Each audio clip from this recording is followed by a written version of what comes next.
आने वाला नवंबर अपने आप में बहुत खास होने वाला है। क्रिकेट प्रेमियों के लिए क्रिकेट वर्ल्ड कप जो इस बार हिंदुस्तान में ही खेला जाएगा, और राजनीति में दिलचस्पी रखने वालों के लिए होंगे विधानसभा चुनाव।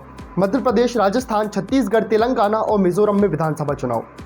अगले साल होने वाले लोकसभा चुनाव की दृष्टि से भी इन चुनावों की भूमिका अपने आप में बहुत बढ़ जाती है। अगर मध्य प्रदेश की बात करें तो मुकाबला एकदम टक्कर का दिखता है। भारतीय जनता पार्टी और कांग्रेस दोनों एक दूसरे को बड़ी चुनौती दे रहे हैं। पिछली वीडियो में हमने आपसे भाजपा के बारे में बात करी थी।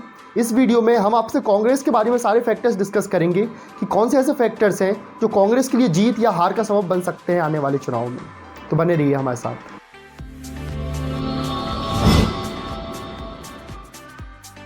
सबसे पहले थोड़ा हिस्ट्री पर गौर फरमा लेते हैं। साल था 2018। विधानसभा चुनावों के नतीजे आते हैं। मध्य प्रदेश, राजस्थान और छत्तीसगढ़, 3 राज्यों में एक साथ कांग्रेस की सरकार बनती है, और इसी के साथ कार्यकर्ताओं में एक उम्मीद की किरण भी जागती है कि शायद अब कांग्रेस अपने पुराने अस्तित्व में वापस आ जाए।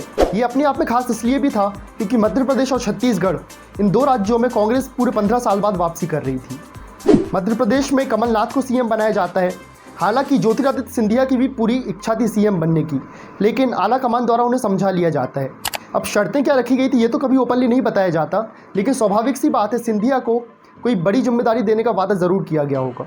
समय आगे बढ़ता है। 2019 के लोकसभा चुनावों में मोदी रहल के कारण कांग्रेस पूरे मध्य प्रदेश में मात्र 1 सीट जीत पाती है, और वो होती है कमलनाथ के बेटे नकुल नाथ की। ज्योतिरादित्य सिंधिया खुद गुना से चुनाव हार जाते हैं।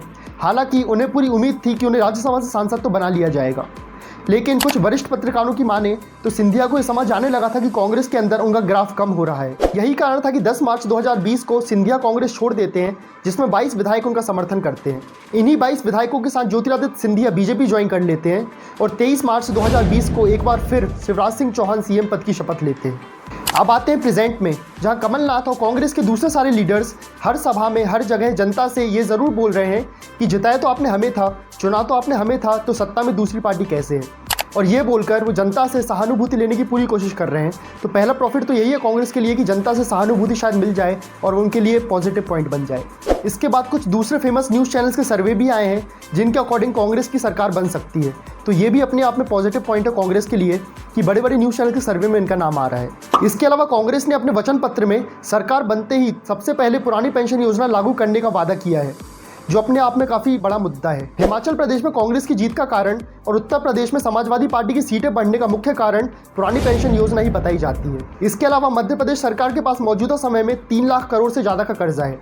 जो पढ़े लिखे और समझदार वोटर्स हैं उनके दिमाग में ये बात ज़रूर हिट कर रही है, तो ये भी कांग्रेस को प्रॉफिट पहुंचा सकती है। जब पिछली बार कांग्रेस सत्ता में आई थी तब कुछ संख्या में किसानों के कर्ज माफ़ किए गए थे, और जो किसान रह गए थे उनका अब सरकार बनते ही सबसे पहले कर्ज माफ़ किया जाएगा। कांग्रेस ने जो अपनी 11 गारंटियां दी हैं उनमें से 5 गारंटियां तो सीधे किसानों से संबंधित हैं। साफ साफ दिखाई दे रहा है कि कांग्रेस किसान वोट बैंक को कवर करने की पूरी कोशिश कर रही है, और अगर इन 5 गारंटियों का एडवर्टाइजमेंट अच्छे से हो जाता है तो कांग्रेस को काफ़ी प्रॉफिट मिलने की उम्मीद भी है। कांग्रेस द्वारा दी गई गारंटियों में ओबीसी आरक्षण 27% तक करने का वादा किया गया है। अगर इसका एडवर्टाइजमेंट अच्छे से होता है तो ओबीसी वोट बैंक द्वारा भी अच्छा खासा फायदा मिलने की उम्मीद है। कुछ समय पहले हुए पटवारी एग्जाम फर्जीवाड़े ने अच्छी खासी कवरेज पकड़ी थी, और पहले भी कई बार ऐसा हुआ है कि एग्जाम्स में रेगुलरिटीज देखी गई हैं। पेपर लीक से लेकर हाई लेवल चीटिंग तक के कई मामले सामने आए हैं। इस मामले में शिवराज सरकार थोड़ी बैकफुट पर है, तो स्टूडेंट्स के मामले में कांग्रेस को फायदा मिलने की बहुत संभावनाएं हैं। ज्योतिरादित्य सिंधिया के साथ भाजपा में गए बहुत से बड़े बड़े कद्दावर नेता लौटकर फिर से कांग्रेस में आ रहे हैं, जो अपने आप में एक पॉजिटिव पॉइंट ज़रूर है। तो ये तो डिस्कस किए हमने कुछ ऐसे मुद्दे जिनका कांग्रेस को फायदा मिल सकता है चुनाव में। अब हम कुछ ऐसे मुद्दों पर गौर फरमा लेते हैं जिनसे कांग्रेस को बचकर रहना होगा और भाजपा को फायदा मिलने की थोड़ी संभावनाएं हैं। सबसे पहले तो कांग्रेस को अपने चुनाव प्रचार की गति को बढ़ाना होगा। अगर आप बीजेपी की तरफ देखेंगे तो नोटिस करेंगे कि शिवराज सिंह चौहान रोज नहीं तो हर दूसरे दिन एक बड़ी सभा जरूर कर रहे हैं। इसके अलावा पीएम नरेंद्र मोदी भी कई बार आ चुके हैं, और केंद्रीय मंत्री अमित शाह और जेपी नड्डा भी लगातार दौरे कर रहे हैं। इनके अलावा ज्योतिरादित्य सिंधिया और नरेंद्र सिंह तोमर भी फुल एक्शन मोड में हैं। दूसरी ओर अगर हम कांग्रेस की तरफ फोकस करें तो हमें देखने मिलेगा कि सेंट्रल लेवल पर केवल प्रियंका गांधी ही एक्टिव नजर आ रही है, और उनकी ग्वालियर और जबलपुर की रैली भी हाई वोल्टेज रही थी। इसके अलावा और कोई नजर नहीं आ रहा। राज्य स्तर पर केवल कमलनाथ और दिग्विजय सिंह ही हैं जो शिवराज सिंह चौहान और सिंधिया को सीधी टक्कर दे सकते हैं, और उसमें से भी दिग्विजय सिंह एक बार ऐसा बोल चुके हैं कि उन्हें ऐसा लगता है कि उनकी सभा करने से कांग्रेस के वोट और उल्टे कटते हैं। कोई प्रचार नहीं, कोई भाषण नहीं, मेरे भाषण देने से तो कांग्रेस के वोट कटते इसलिए जाता नहीं। अच्छा, तो ऐसे में कांग्रेस को कमलनाथ की सभाएं ज्यादा से ज्यादा बढ़ानी चाहिए। दूसरा सबसे मुख्य मुद्दा है महिला वोट बैंक। बीजेपी द्वारा महिला वोट बैंक को संभालने की पूरी कोशिश की जा रही है। लाडली बहना योजना के 1,000 रुपये महीने को बढ़ाकर 1,250 रुपये महीना कर दिया गया है, जो बाद में 3,000 रुपये महीने तक किया जाएगा। इससे महिला वोट बैंक बीजेपी की तरफ शिफ्ट होने की सारी संभावनाएं हैं, जिससे बचने के लिए कांग्रेस को एक मजबूत स्ट्रेटजी बनाने की जरूरत है। इसके बाद कांग्रेस को यह नहीं भूलना चाहिए कि मध्य प्रदेश की जनता ने 2003 के चुनावों में उसे मात्र 38 सीटों पर लाकर रोक दिया था, और ये वही जनता थी जिसने बीजेपी को लगातार 15 सालों तक सत्ता में भी रखा।